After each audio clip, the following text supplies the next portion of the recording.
Welcome to the Apple Insider Podcast. This episode is brought to you by Nebbia. Get 15% off Nebbia products at nebbia.com/AppleInsider. And ExpressVPN. Get 3 extra months for free when you sign up at expressvpn.com/AppleInsider.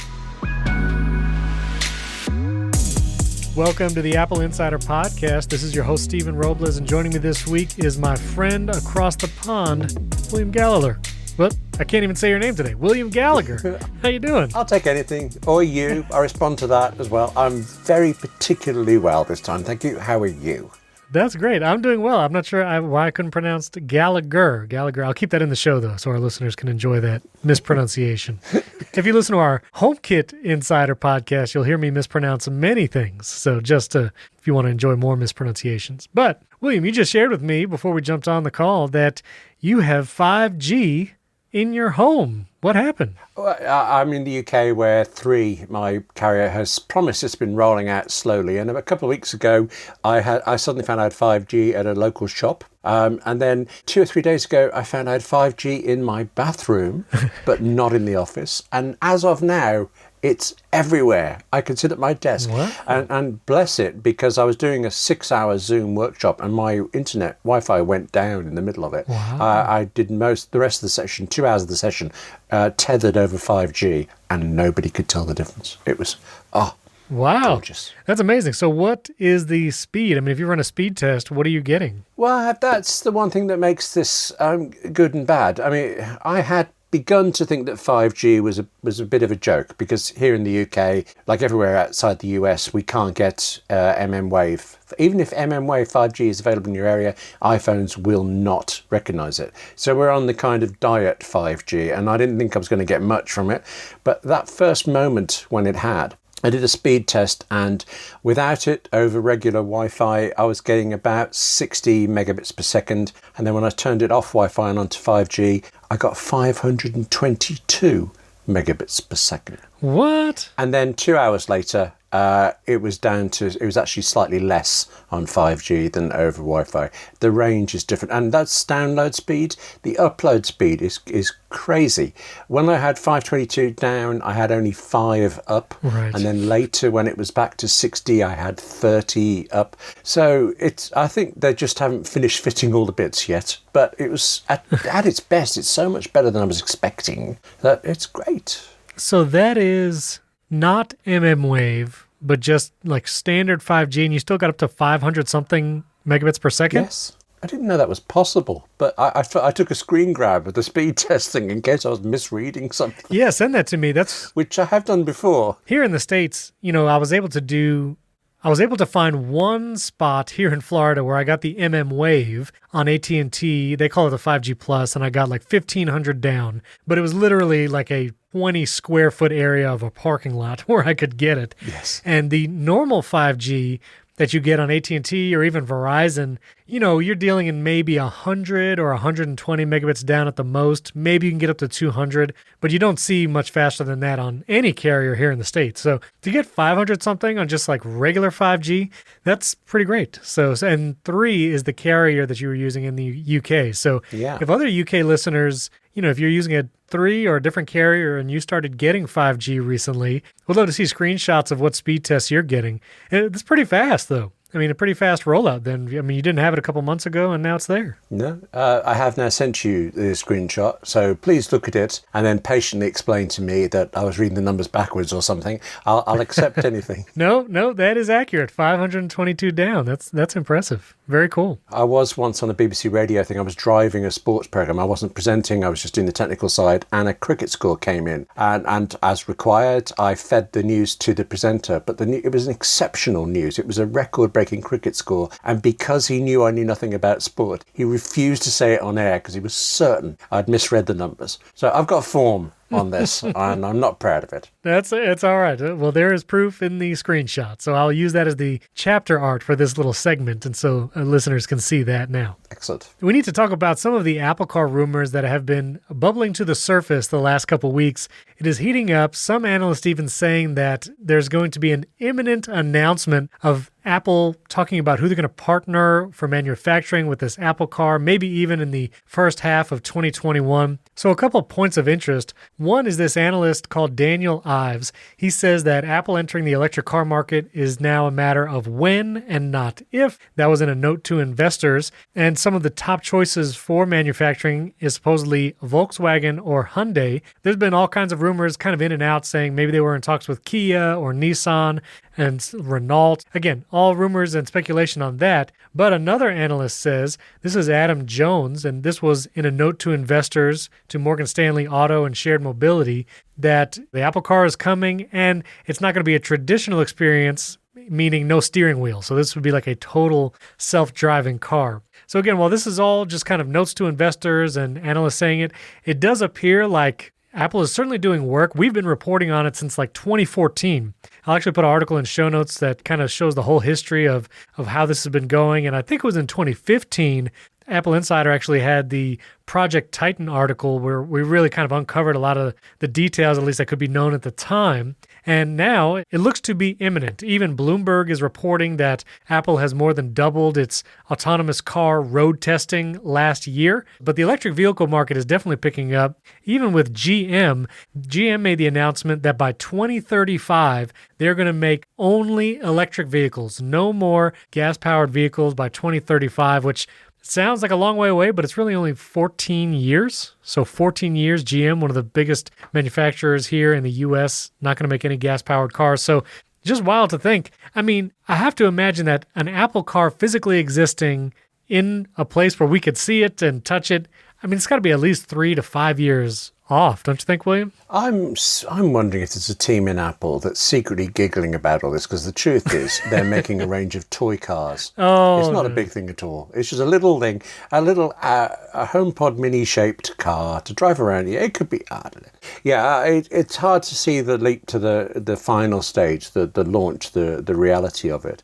But what you just said then about GM and things, it's amazing how the world has changed. But I was watching a 1978 episode of Lou Grant the other night, and there was a throwaway reference to electric vehicles then. And I can't conceive that we've been talking about it. It was assumed you'd know what they meant when they said it as well. So it was known and in the air in 78. And all of these years on, suddenly everything is ramping up and suddenly it's becoming this overnight success. It's quite an incredible change for technology, I think, and brilliant. It definitely has. And, Tesla's still kind of leading the pack, at least in mind share and the actual cars on the road. I see Teslas all the time. Of all the things that would take a while to come, obviously Apple making an electric vehicle, pretty, reasonable, but to be totally self-driving, not even a steering wheel in the car, I don't know, maybe that'll be an upcharge of $600 like wheels for the Mac Pro. I don't know. But no, I don't think that would be crazy. But to be totally self-driving, I feel we're almost like 5 to 10 years off. Even Tesla with its fully automated autopilot thing, it does wonders and it can work in many, many situations, but it's still not 100% of the time. And there's still even a warning, if you're a Tesla owner with that self-driving feature, they tell you still got to pay attention. You still have to have hands on the wheel or close to the wheel in case something happens. So, for it to be totally, totally automated, that I feel is even farther off, like maybe 10 plus years. But I could also see, places where taxis or ride-sharing services would utilize these kind of self-driving cars. I remember I was in London a number of years ago, and the black taxis, it was always fun to take those. But yes. I could also imagine a world where those black cab taxis have no drivers in them. They just take you around. You just tell it where you want to go. I don't know if the Hey Siri command maybe needs to be improved by then, so it can actually tell you where to go. I got to say, actually, specifically those black cabs, there will always have to be a human driver, because apparently they break down like you can't believe. Ridiculously expensive to maintain and keep on the road. So if somebody can get rid of them, like the yellow cabs in New York and things, if you can change to other things, in London they would, and then I can see it. Well, if the black cabs keep breaking down, that sounds like a market opening for someone like Apple to jump in there. I'm just saying. Yeah, you'd think. Well, we have a ton of articles about the rumored Apple car. You could check those out in the show notes and in the article on appleinsider.com/podcast if you want to read more about that. Some additional features have been discovered in iOS 14.5. We're on the beta cycle right now for 14.5. New features include setting a default app for playing music from Siri. So right now, default apps are a little weird on the iPhone right now. Supposedly you can set a default mail emailing app and a default browser. Sometimes that resets. It doesn't always stick. But with the iOS 14.5 beta, it appears as though you can set a default music app. So if you want to use something like Spotify or YouTube Music, you'll be able to set that. So when you tell Siri that you want to play music or play the album, you can say on Spotify or on YouTube Music, and it'll play that by default. Also, there appears to be accident reporting and speed trap reporting coming to Apple Maps in this latest beta of iOS 14.5. Kind of like that crowdsourcing information you would get from Waze, and other apps have this where you can report an accident or report a speed trap, and then other Apple Maps users will be able to see that and then watch out for those kinds of things in the future. But the default music app will be interesting. I don't use Spotify, so I don't know. Does that appeal to you, William, at all? No. Not in the slightest. I tried Spotify for a while, before Apple Music even came out, and it was fine. It just felt like listening to the radio a bit. There was a commercial every 3 songs. It wasn't particularly tailored to what I liked or didn't like. I'm sure if I paid for it, I would get the same pleasure I do out of Apple Music, but I like Apple Music so much that there's just no interest in swapping over. Yeah. Is there actually any difference between the services now? There's got to be a slightly different library, but probably only slightly. Slightly. And I prefer Apple Music like you. I do think that some artists do exclusives, at least for a certain amount of time. Oh, yes, you're right. Yeah, I think Taylor Swift's latest albums, one of them came out on Apple Music first for like a day or for a week or something like that. Not huge differences. It's really more preference now, and you can get eventually every music everywhere. But this feature is actually interesting because in the screenshot, you can look at it in the article, link is in the show notes, but not only can you choose other music apps like Spotify and YouTube Music, but they also have third-party podcast apps like Pocket Casts and Castro in this menu. And so what I am hoping for is I would be able to tell Siri to play a podcast from Pocket Casts, like without having to open the app or do a Siri shortcut. Because right now you can create a shortcut that starts resume playing from Pocket Casts, for instance. That's what I use to listen to all my podcasts. But I can't just say resume podcast from Pocket Casts, or I can't just say resume podcast and it plays from Pocket Casts. It only uses Apple Podcasts by default right now. So I would love for this feature, which again, there are podcast apps in that little menu where you can choose where you want playback to start from. But I am hoping that you can actually choose third-party podcast apps as well with these new commands. So we'll see if that actually happens. What podcast app do you use, William? I was curious. Well, actually, Apple's one.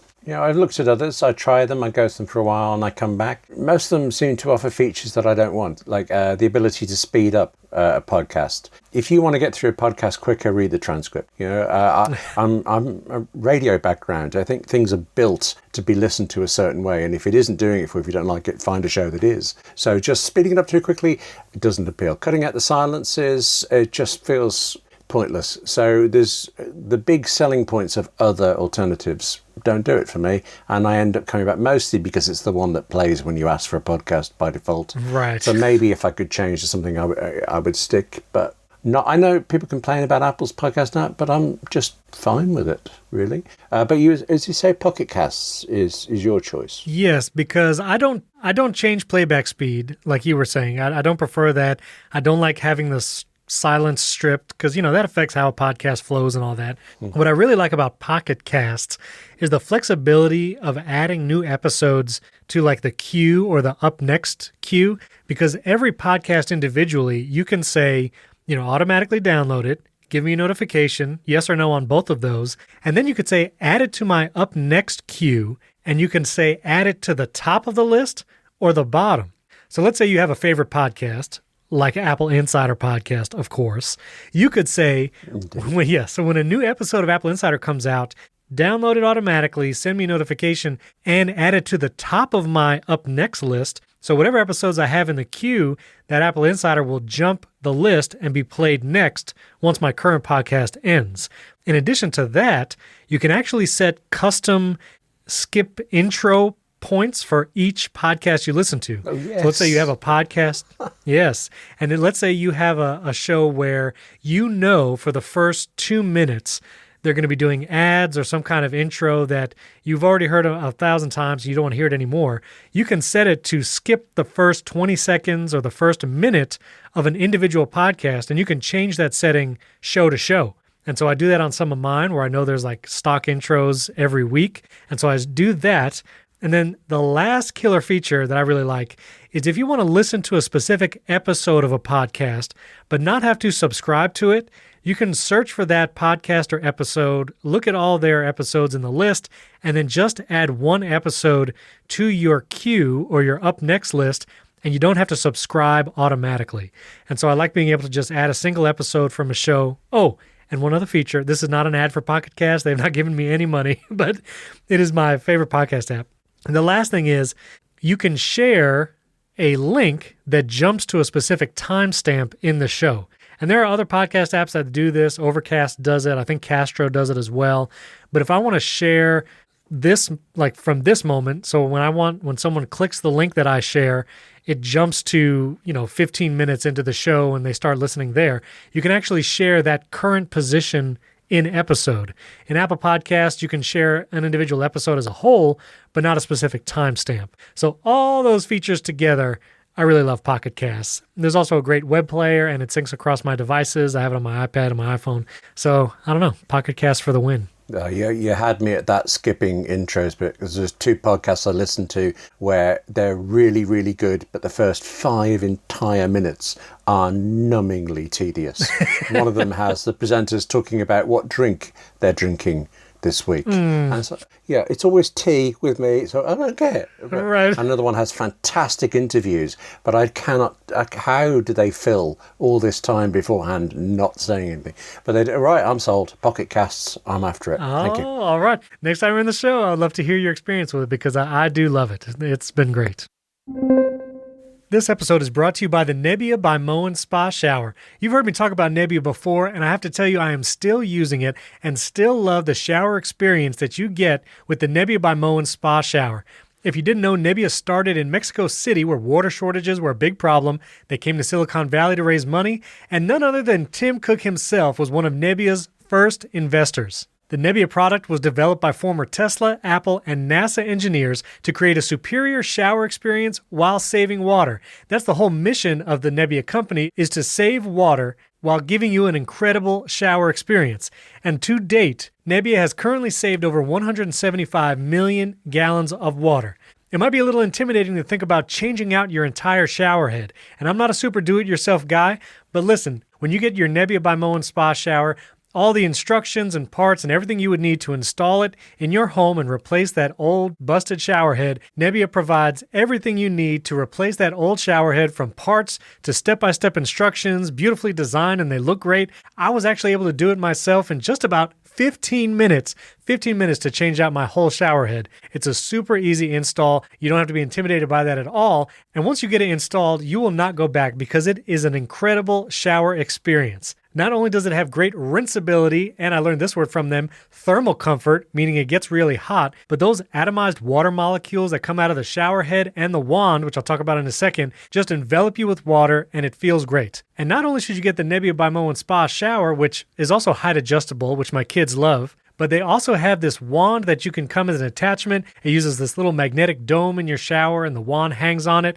Love that. And together it just creates an awesome shower experience. It's one of their most affordable showers yet, starting at just $199. And again, it saves 45% of water compared to the normal shower head, but has 2 times better coverage. It's available in 4 finishes. I got the brushed to nickel, which is great because it's fingerprint resistant. You don't get water spots on it. And not only did I get the shower, but I actually got the shower shelf to match so I can put all my loofahs and soaps on there. And I liked all their stuff so much, I actually got 3 towel hooks in that brushed nickel finish to match the shower and the shelf. And again, let me tell you, my kids actually love it. If your kids don't like taking a shower now, I'm just saying the Nebia by Moen Spa Shower might get them enthused about taking a shower next time.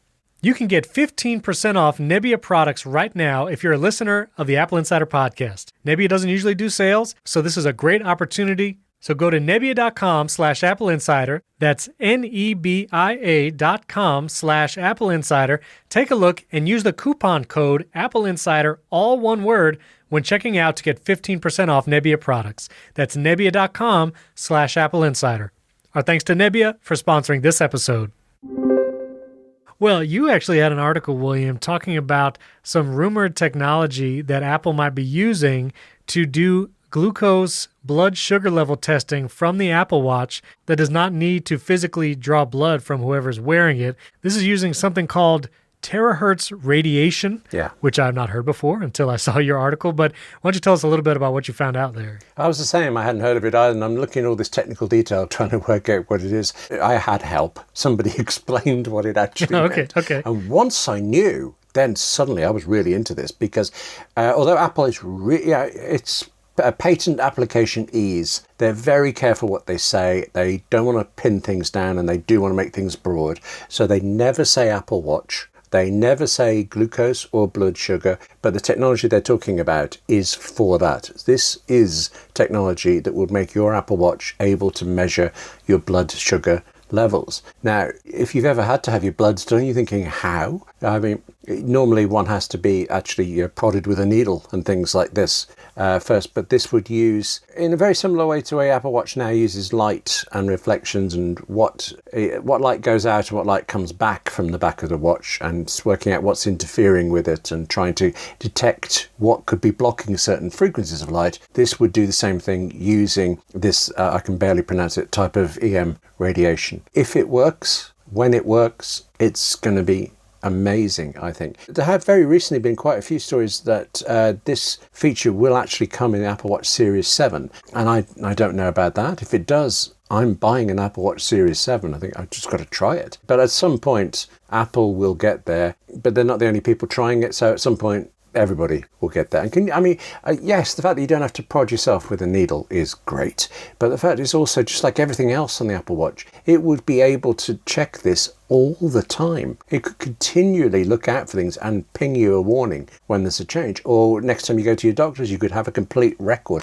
a history of all of the last weeks and things for it. So it's just going to be an astounding thing that will be in some Apple Watch hopefully soon. Yeah, that's pretty amazing. And so again, Apple Watch 7, we're on Series 6 right now. That's what came out this past September. So if this does come to Series 7, that would be this fall, this September, this October. So be pretty amazing if that was the case. Genuinely, I read all of this technical detail, and then I checked where my the bank balance I keep for spending on gear, and I thought, right, I'm reserving that for the Series 7 just in case. Yeah, that would be amazing. So very cool. So I want to cover this announcement that was made about Mark Cuban co-founding a podcasting platform / app. So if you don't know Mark Cuban here in the United States, I think he's most famously credited for like Shark Tank and also owning, the Mavericks, I think. He owns the basketball team here in the United States. But Mark Cuban, this announcement has now come out that he's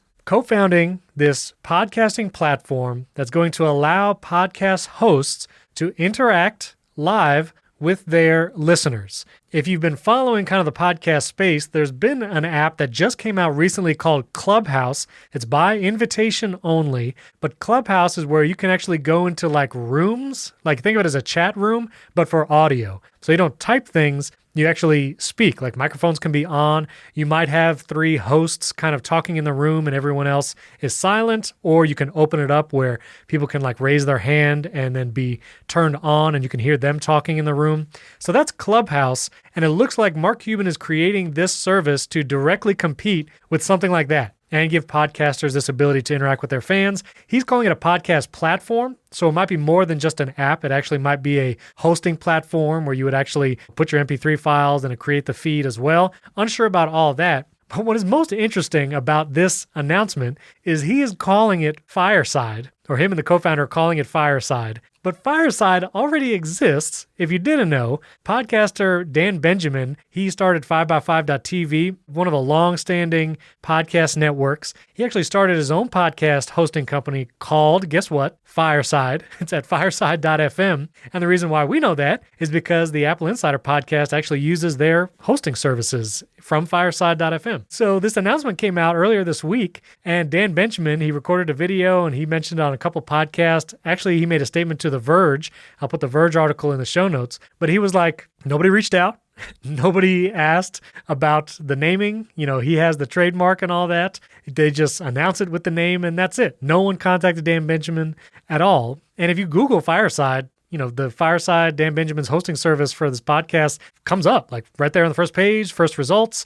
And very strange that they would just co-opt the name. Kind of a jerk move, to be honest. If they checked and they saw it was someone else and used it anyways, you can't imagine that this company that Mark Cuban is co-founding didn't look to check to see if this name was already used. But they already have like a logo and a branding, it seems like. And it seems like this has been in the process for a number of months. Hiring began as early as September for this new Fireside platform. So this is just a very interesting story for that reason, and also for the future of podcasting in general. I'm really curious for you, listener, if you want to actually try something like this, maybe with myself, William, and Wes, and some of the other Apple Insider staff. I'm on Clubhouse. I got an invite. I have a few extra invites too. If anybody wants one of those, tweet at me and follow me on Twitter at Stephen Robles. I can send you an invite.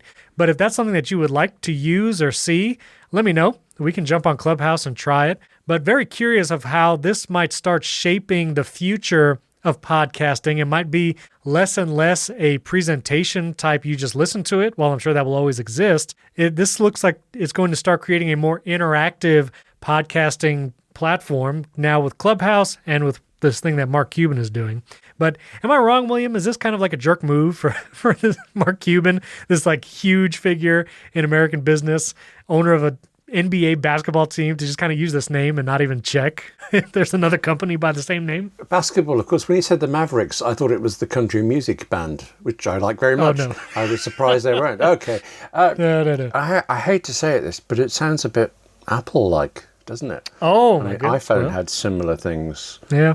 With it, and Apple just went straight ahead. I'm glad you cleared this up, because I saw a Fireside is launching, and I just unthinkingly assumed it was a Fireside I knew through you, actually, and through Apple Insider. So I'm disappointed there, but I can't imagine you would go to that trouble and not do due diligence checking for other names. But I suppose, mistakes happen. I'm hoping it's a mistake. Just what happens next? Yeah, it's curious. Again, I will be following it closely because Fireside is what hosts this show. But I'm also curious about the different services that are coming out. Clubhouse is already out. You can use it if you have an invite. Twitter is also testing a Spaces feature where it'll be like a live broadcasted thing where people can enter a conversation with hosts and things like that. It's not traditional podcasting. It's this more interactive style deal.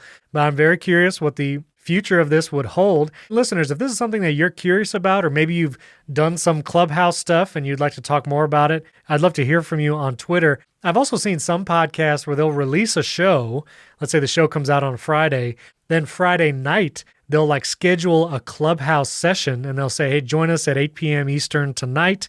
And you can hear our hosts going more in depth about certain topics or just taking your questions from listeners and interacting that way. Yeah, I just find this whole world interesting, but I'll put a link in show notes to the Verge's article. But yeah, that's going to be Mark Cuban's Fireside, or hopefully a different name, maybe a different name once they talk to Dan Benjamin about it. This episode is brought to you by ExpressVPN. Did you know that Netflix actually hides thousands of shows and movies based on your location, but they have no problem increasing their prices on you? That's right, if you didn't know, starting at the end of this month, they're raising prices once again. Now, you could just cancel your subscription and protest, or you could be smart and get your full money's worth by using ExpressVPN like I do. You see, depending on what country you're in, maybe you're in the United States or the United Kingdom, what's on Netflix there is completely different than from what someone else sees, like in Japan. But using ExpressVPN, I can control which country I want Netflix to think I'm in. ExpressVPN has over 90 countries to choose from, so every time I run out of stuff to watch, I just switch to another country to unlock new shows. Using ExpressVPN, I can watch Rick and Morty even though it's not available in the United States. Or if you want to watch a show like Top Gear, you can change the country that Netflix thinks you're in to the United Kingdom, and you have access to that show right there in your Netflix app. And the best part is it's not just for Netflix. You can use ExpressVPN to unlock shows on other streaming services too. You can even use it to watch the BBC iPlayer, which is free and only available in the UK. ExpressVPN is also super fast and works on your phone, laptop, even some smart TVs, so you can watch your shows on the big screen with zero buffering. ExpressVPN is also available to install on some wireless routers, so you can protect your entire home, keep it private and secure with ExpressVPN. So be smart, stop paying full price for streaming services and only getting access to a fraction of their content. Get your money's worth at expressvpn.com/AppleInsider. Don't forget to use our link so you can get 3 extra months free when you sign up. That's expressvpn.com/AppleInsider. expressvpn.com/AppleInsider to learn more. Our thanks to ExpressVPN for sponsoring this episode. So one of the things that keeps coming up is the privacy issues and the nutrition labels that Apple is putting on apps, and then the do not track stuff about Facebook. We talked about that last week. But what's incredible is Google is just refusing to update their apps. You know, Google typically updated their iOS apps like pretty often, like almost every week. And the next update, whenever that is, they're going to have to include the privacy labels in their App Store app. And for whatever reason, Google seems reluctant to update their apps. Maybe because they don't want to include the privacy labels. Maybe they're busy on Clubhouse. I don't know. But users are even getting these warnings that says this app is out of date. This app being Google's own Gmail app is out of date or is old somehow. So just a little concerning that Google is this reluctant to update their stock apps on the iPhone. I actually use the Gmail app. I kind of like it just for reliability's sake and being able to use email aliases a little easier than with the stock Apple Mail app. But it is curious that they're holding out this long. So weird. No. Somebody's on holiday. That's what it is. They just haven't got back. It's on their to-do list. They'll get to it. God. Yeah. The whole company is just on holiday. Exactly. They do seem to be updating the Android versions, though. So maybe it's a job share thing. And the iOS one is off for a few. It was curious because in the past, Android users would usually bring this up, but a lot of times Google would bring new features and updates to their iOS apps before Android.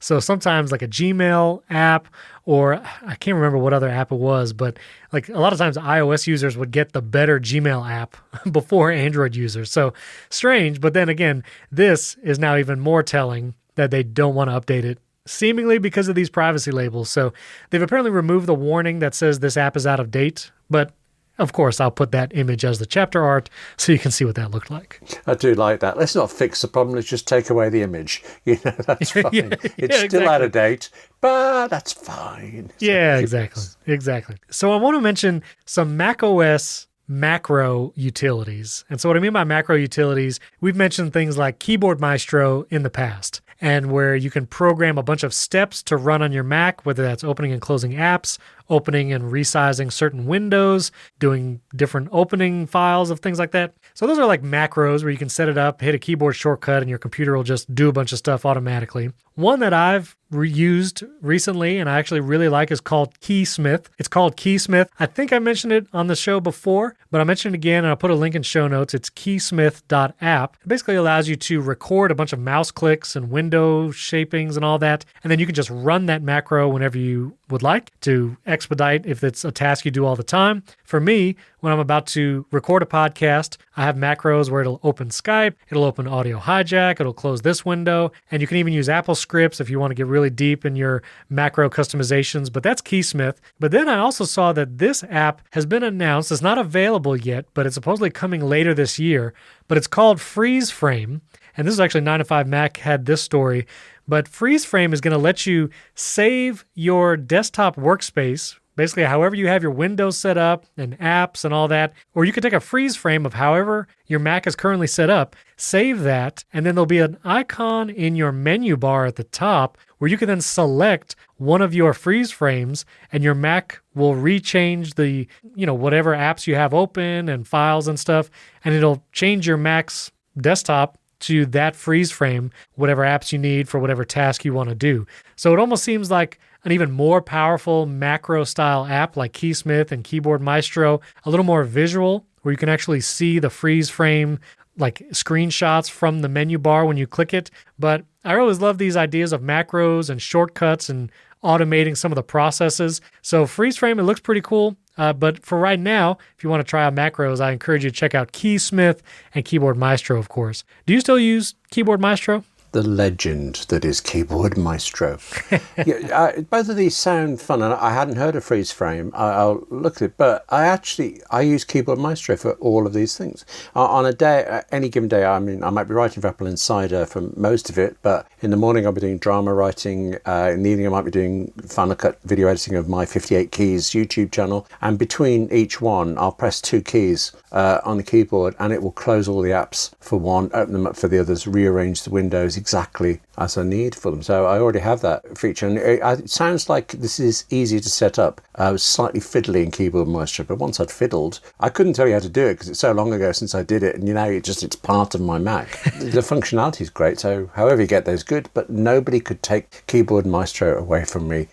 There's just, on pain of death, it's staying on every Mac I ever use. I love it that much. Okay, very cool. Well, I've tried Keyboard Maestro and I know it's super powerful. I just like to have a little more of a visual editor when I'm wanting to make a macro, rather than thinking so much in text. But I know Keyboard Maestro is just super powerful and can do even more things than macros, like your clipboard manager. You can see all your previous copy and pasted text items and stuff. Oh, that's so clipboard managers. How did we live without them? I actually, weirdly enough, even though it's in Keyboard Maestro is one of these things that does so many things, it kind of overlaps with lots of other apps. I have Alfred 4, which I use as a clipboard manager. I could get rid of it and use Keyboard Maestro as one, and in some macros I do, but it's just so handy to have these things, and they're all so good. You keep using all of them. But Keyboard Maestro, but you made me think there when you said about visual stuff, because that's true. It's closer to Automator when you drag in certain things and you type what you want, rather than Keysmith, which sounds much more visual. But for example, when I'm reporting my finances to my bookkeeper, I have a numbers spreadsheet with lots of different cells. I select all of those cells, I tap a button, and it emails them all to my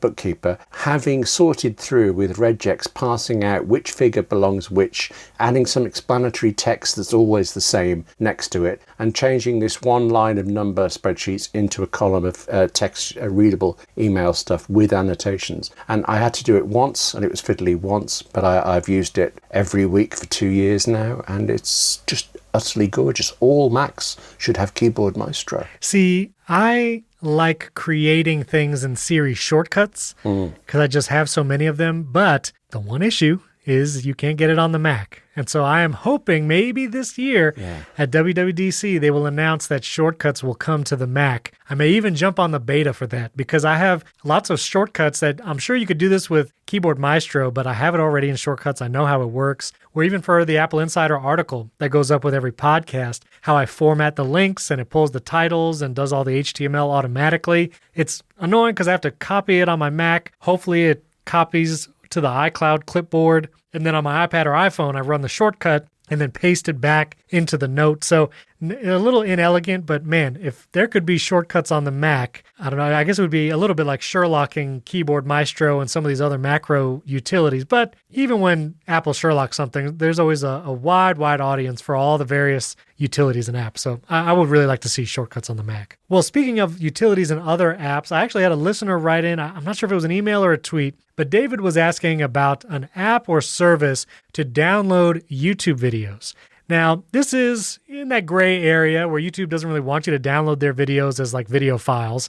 If you're a YouTube premium subscriber, you can download them locally to your devices, but sometimes you need a video file for whatever reason. So I'm going to give you 2 ways to do it, a complicated and an easy way.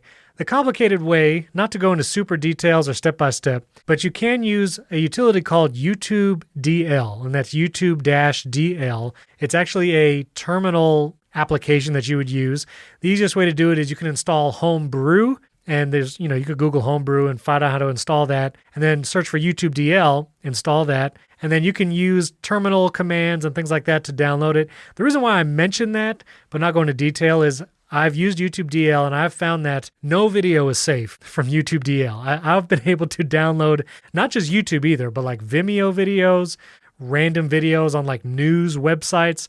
YouTube DL, as far as I know, has been able to download anything and everything that I've ever thrown at it. So if you really want something robust that can do anything, I encourage you to check out YouTube DL as a utility. But if you want something a little easier, straightforward, works like 90-something% of the time, I encourage you to check out an app called Downy. That's Downie. This is from developer Charlie Monroe. I'll put a link in the show notes to this app as well. It's also a part of Set App. If you subscribe to that, where you get access to like a bunch of different apps for a monthly payment, it's included in that. But Downy, it's a great little Mac application. It's been updated, so it runs on M1. I run it on my M1 MacBook Pro all the time. It's a little app, window pops up, and you paste in a YouTube link. It works with other videos too, not as many as YouTube DL, but you paste a video link in the little window, and it downloads it. You can force it to download in the .mp4 version, so you can have something that's really compatible with it, whatever app you're trying to use it with. Downy is a great app. It's pretty inexpensive as well. I think you can buy it. Yeah, it's $20, but again, highly worth it if you want to try and download YouTube videos and stuff. It makes it really easy. You can download them in high quality, even 4K support from YouTube. So check out Downy if you're looking to or needing to download YouTube videos for whatever reason, and I'll put a link in show notes to that. How strange that Downy is on Setup, because I was going to tell you I use an app on Setup to do this, but it's a different one. I use a thing called, I think it's pronounced Folx, Folx. I'm going to get Downy and compare the two. I don't know that Folx will do 4K things, but when I've needed to grab one of my own videos quickly off YouTube, I've used that because it's in Setup. And I never looked any further. If I just looked around the corner, I'd have found Downy as well. So thank you very much for that. Yep. Mm-hmm. Welcome. Last, I want to mention Andrew had a video go up about how to automatically change your Apple Watch face. I'll put a link in show notes to that video. But talking about automations and how to do things, without you even having to think about it, you can go to the Shortcuts app on your iPhone, go to Automation, and whatever trigger, whether it's a time of day, when you start a workout, I think I mentioned that on previous episodes, but one of the new commands after you do that trigger is change your Apple Watch face. And so you can add Apple Watch face, select an Apple Watch face that you've created from the list, and your Apple Watch face can automatically change depending on time of day, when you connect to a Wi-Fi network, whatever any one of those triggers you'd like to use, an NFC tag like we talked about before. So that's really cool. I'll put a link in show notes to that video as well. And lastly, I just have to mention... Oh, go ahead. If I may, though, I'd be really curious to know what people think when they try it, because I've been doing that for about a year, the automated shooting. I think it's a year, it's a long time. And I love it, but every now and again, it changes when I didn't intend it to. Like, I have a thing that changes at 10 a.m. on Monday to Friday, and it will be on a weekend, and suddenly it's changed for it. So I'm curious to know what I'm doing wrong or what's changed with it. There seemed to be a point when it stopped working at all and then came back, but it is there now, and it is so handy. You get to the weekend, I have a more minimalist clock instead of all the complications I need in the week. So it's great, but I find it oddly inconsistent. I must go back over Andrew's video and see how he's done it. Yeah, and I've found the time one, I've used that in the past, and it does seem a little finicky, I will say. But the one automation I have set up for when a workout starts, it changes the Apple Watch face. I'll be honest, I'm not doing Fitness Plus every day. So maybe if you have it every day, if you try to use it every day, you'd experience more, glitches. But whenever I've started to work out, Fitness Plus or otherwise, my Apple Watch changes to a face that has like my activity and heart rate and all that stuff right there on the face. So try it out. Let me know, listeners, if you have one of those or if you've experienced that glitchiness and inconsistencies. I'd like to hear it. I was actually hoping you would notice that I did an Apple Fitness thing today, because at the end of it, it sent me an award thing. And I thought, we're sharing. You're going to get an award. You'll know I've done it. And then you wouldn't ask me how I accidentally cheated my way through it. So, but you didn't notice, so that's fine. You don't need to know it. I'll just carry on accidentally cheating. Now, wait a minute. So did you do a workout or not? I can't tell. I did 3/4 of a workout, and then somebody came to the front door. I paused Apple TV, and when I dealt with what it took long enough that it must have unpaused and finished, and it counted it as if I got to the end. Interestingly, I'm not unsurprised that it on pause, but I tried to start the workout again, and I wasn't able to scrub back to where I was, and I didn't have the 11 minutes I needed left to do it all over again. So I tried to do a complete one. It's not my fault that it congratulated me, even though I'd slacked off 3/4. Okay. Well, kudos to you for doing 3/4 of one anyways. That's more than I've done today. So kudos to you. Oh, yes. There you go. If you'd like to tell us about anything, talk to me about Clubhouse, Mark Cuban's upcoming Fireside app, the Apple Car, Mac utilities, and YouTube downloaders that you use, I'd love to hear about it. You can tweet at myself and William. Our Twitter handles are in the show notes. You can also send me an email. That link is in the show notes as well. You'll find all the articles and apps we talked about there. Don't forget to check out the HomeKit Insider podcast. Comes out every Monday. This Monday, we actually have a special interview with the Eve brand manager. And so it's pretty cool to talk to him about Thread and all that smart home stuff. Don't forget to check out Apple Insider Daily to get the top 3 headlines a day right there in just a few minutes. That's the Apple Insider Daily podcast. And there are actually many of you giving us a 5-star rating and review in Apple Podcasts. We greatly appreciate that. It helps out the show. So if you haven't yet, we'd greatly appreciate a 5-star rating and review there. Thanks for joining us. We'll catch you next time.